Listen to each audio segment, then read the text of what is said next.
Welcome back to trying to make the Love Island halter top that I thought would be easy, part 2, where I try to correct all of the mistakes I made in part 1.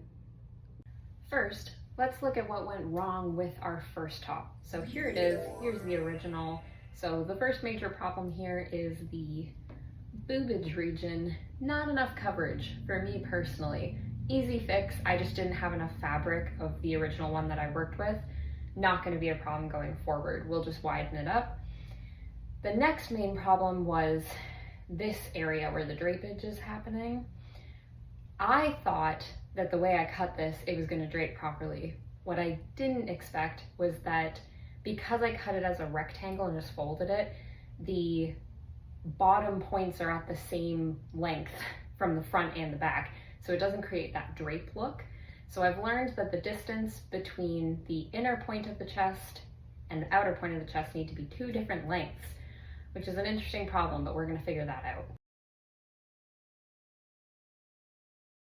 Test 1. Okay, so here's test 1. It kind of just looks like a bib. Test 2. Pretty much no progress.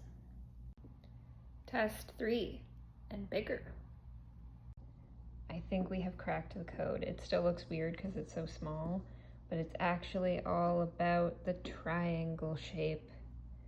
I'm sure there's a pattern for this. I just want to figure it out.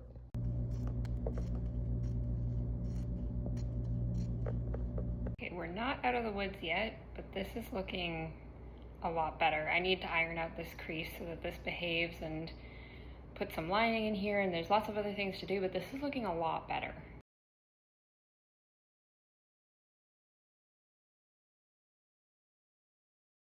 Here it is, the final prototype for now. Is it perfect? No. Is it closer to what I set out to do? I would say so. Will I ever wear this in public? Absolutely not. This is a wardrobe malfunction waiting to happen. I don't know how I managed to still get the cups to be narrower than I wanted them to be. And this bottom part needs a bit more work. I would say overall the draping part improved. Happy with that. But yeah, this was fun. I think I learned a lot along the way. I'm sure there's a pattern out there for this stuff. I just wanted to fuck around and find out on this one a little bit, put my skills to the test, and yeah, I still think Hannah 100% wore it better, but this was fun, and if you watch both parts, thanks for hanging out.